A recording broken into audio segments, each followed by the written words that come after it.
আজকে একটা জিনিস খুব ভালো লাগছে আমার।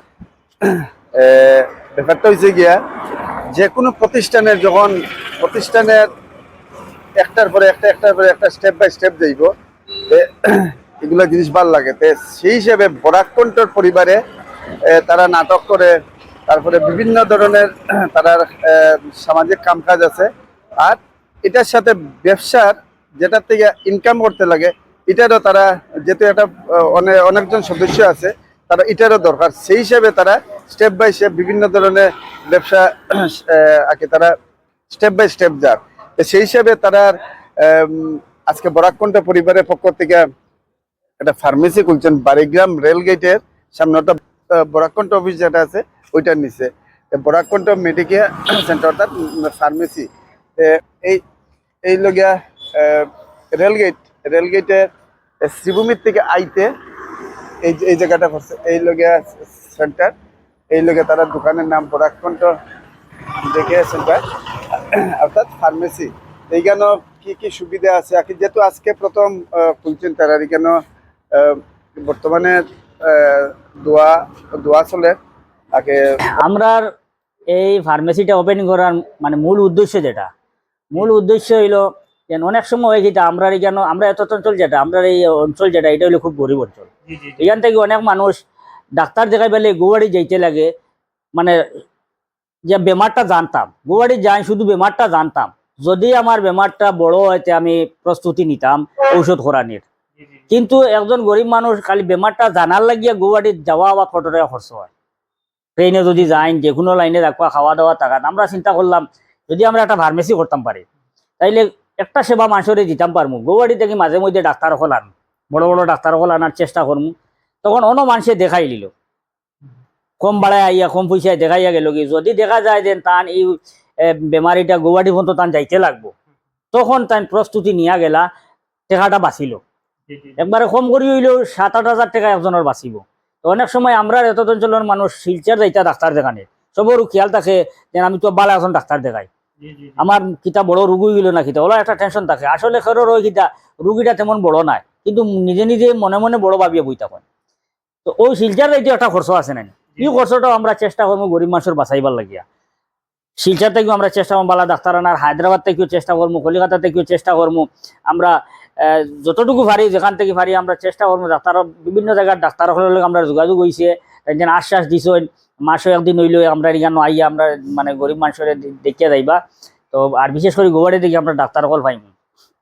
তো আমরা উদ্দেশ্য হইলো প্রথমে বালা উদ্দেশ্যে আমরা এটা খুলছি মানুষের সার্ভিস দেওয়ার লাগিয়া। দ্বিতীয়ত আর একটা জিনিস আমরা চেষ্টা করবো, আমরা এখানে দিন রাত খোলা রাখার লাগিয়া। কারণ মানুষ তো যে কোনো সময় অসুস্থ হইয়া পড়ে যায়, আর বেশিরভাগ দেখা যায় মাঝরাত মানুষের অসুস্থতা বাড়ে, শেষ রাত 12টার পরে খেরোর বেদনায় ধরে বিভিন্ন ধরনের অসুবিধা হয়। তখন মানুষের উপস্থিত চায় প্রাথমিক চিকিৎসা লাগে, অনেক মানুষ খেরোরে পায় না। আমরা চেষ্টা করবো যেন বুড় রাত্রে হইলেও আমরা মানে একদম বেশি রাত্রে হইলেও আমরা মানুষের সুযোগ সুবিধা দেওয়ার লাগি। স্যালাইন ইঞ্জেকশন বিভিন্ন জিনিস লাগে না মানুষের, ওগুলো আমরা সুবিধা দেওয়ার লাগিয়া।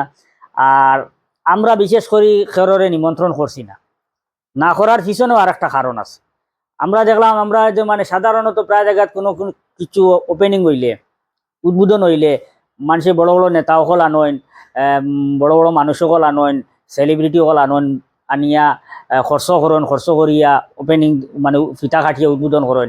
আমরা এগুলা করছি না। আমরা দেখলাম যে বড় বড় মানুষ যেগুলোরে আনতাম টান তো বড় বড় জায়গায় গিয়া রুগী নিজরে দেখাইবা, কেউ দেখাইবা গুয়াহাটি, এরা তো তোমার গ্রাম অঞ্চলের জায়গাতে ইয়ে ছোটো ফার্মেসিতে কেউ আইয়া নিজরে দেখাইতো না। এরা যারা আমরা আনমই কেন, এরা তো বড় বড় হসপিটালে গিয়া নিজরে দেখাইব। আমার ইয়া নয়, ও সাধারণ গরিব মানুষে আইয়া তারে দেখাইব, ঔষধ কিনবো সাধারণ মানুষে, গরিব মানুষে। আমি সাধারণ গরিব মানুষ লগে মানুষ লইয়া করি। আর আমরা করছি কিটা, এতিম কিছু বাচ্চাইন তোরে প্রায় 70-80টা এতিম বাচ্চাইন তোরে একবেলা খাওয়ার ব্যবস্থা করে দিলেইস, যাতে তারা মানে এতিম বাচ্চারার দুয়াটা পাই, তারা সহযোগিতা দোয়া পাইতাম। ওই উদ্দেশ্যে নিয়ে আমরা একদম সংক্ষেপে করে লিছি। তো আজকে যেন আমরা যেন উপস্থিত হয়েছেন আমরা শম্ভুদা, আপনারা নিশ্চয়ই চিনেন, আমরা বাড়িগ্রামর বর্তমানে একটা প্রতিবাদী কণ্ঠ হইল আপনারা পারবা, আফুস ছাড়া চলেন। আমার ভাল লাগে ওটা লাগিয়াও যেন করলে আফুস নাই, যেটা পছন্দ হয় ওটাও করেন।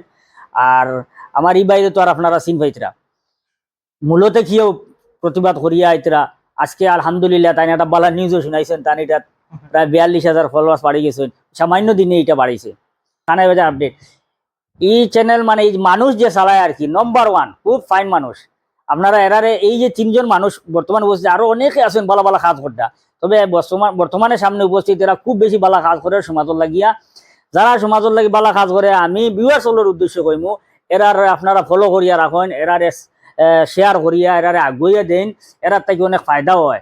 অনেক সময় আমরা অনেক বিপদের সম্মুখীন হই, ওই একইটা আমরা কোনো মানুষ পাই না। এখন নেতা সকল থেকে বেশি ইউটিউবার, ভালো ভালো ইউটিউবার যারা ফেসবুক পেজ যারা চালায়, এরা বেশি মানুষের কাজে লাগে। আপনার ছেলে হারিয়ে গেছে, নেতায় বার করে দিতে পারে না, ফেসবুক পেজের ওজনের দাল লইলে হে ভিডিও বানাই চাললো 3-4 ঘন্টার ভিতরে আপনার ছেলেরে আপনি বাড়িতে পাইলিতরা। ই কাম নেতা করতে পারত না। অনেক সময় প্রশাসনে যে কাম করতে পারেন না, ও কামও ইউটিউবার হলে করে ফেলাই দেন, ফেসবুক পেজার হলে করে ফেলাই দেন। অনেক সময় আপনি অনেক বড় বিপদও পড়ছেন, ঔষধ করতে পারতেন না, একজনে ভিডিও বানাইয়ে মানুষের কাছে সাহায্য চাইলো, আপনার সাহায্য পয়সা উঠি যার, মানুষ বিপদে পড়ি যার। এক সময় আগুন ধরছে, আবার সামান্য মাসে জানতে জানতে এরা ভিডিও বানিয়ে কই দিল, হাজার হাজার মাসে জানিলে দুলইয়া মানুষের আগুন নিয়ন্ত্রণও আনিলার। এখন বর্তমান সময়ে যারা বালা কাম করে অনেক আছে, এই মানে সমাজটারে ধ্বংস করিলার, দয়া করি হেরারে বয়কট করেন। আর যারা সমাজ বালা মেসেজ দিচ্ছ স্যার, বালা কাম করতো স্যার, এরারে সহযোগিতা করেন, এরারে আগুইয়ে দেন। এরা বর্তমানে মানে খুব বেশি প্রয়োজন, লবণ জেলা আর কি সবজির লাগে দরকার, এই মানুষগুলো সমাজের লাগে দরকার, যারা সমাজও বালা মেসেজ দেয়, বালা ভিডিও বানার, বালা কাজ করেন। আমি অনুরোধ করবো প্রত্যেকজন বালা ইউটিউবার দিয়ে আপনারা সহযোগিতা করেন। এটা তো 100% থাকবো, কারণ আমরা এমনিতেও ডেইলি কত অ্যাম্বুলেন্সের ভাড়া দেই, কত মানুষের ঔষধ খরচের পয়সা দেই, আমরা দেই। ওই তো বরাকন্ট্র ফ্যামিলি তো বড়, যারা বাইয়ান প্রবাসও থাকেন তারাও সহযোগিতা করেন, বেঙ্গলোর চেন্নাই তারা সবার সহযোগিতা, আমরা এটা তো অলরেডি করিয়া দেই। আর তবে এইটা যেটা কইছেন এটার লাগে আমি একটা চিন্তা নিয়েছি, কিতা জানেন, আমরা বরাকন্ট্র ফ্যামিলি আমরা একটা দান বক্স বানাই রাখবো আমরা ফার্মেসির। ধনী মানুষ যখন আইবা আমরা কিন্তু ঔষধ কিনার কাণ্ড কইমু, যাওয়ার সময় 10টা টাকা অন্য দিয়ে যাইতা। কারণ গরিব কোনো মানুষ যখন এই ঔষধ কিনার পুরা টাকা থাকতো না, তখন আমরা ওখান থেকে মূল পয়সাটা রাখিয়া লাভ করতাম না। ও পয়সাটা যদি যেটা কম থাকবো ওখান থেকে পূরণ করিয়া আমরা একজন গরিব মানুষের হেল্প করলাম, ঔষধ দিয়ে দিলেন। ও চিন্তাধারা নিয়ে আমরা একটা দান বক্স বানাই এইখানে রাখবো, যাতে ধনী যেই নেই বা তার একটা ইঙ্গিত দিব, ইশারা দিব যে আপনার পয়সা থেকে কোনো তোলা পয়সা দেন, যাতে আপনার পেশেন্ট যে আছে সেও দ্রুত সুস্থ হইব।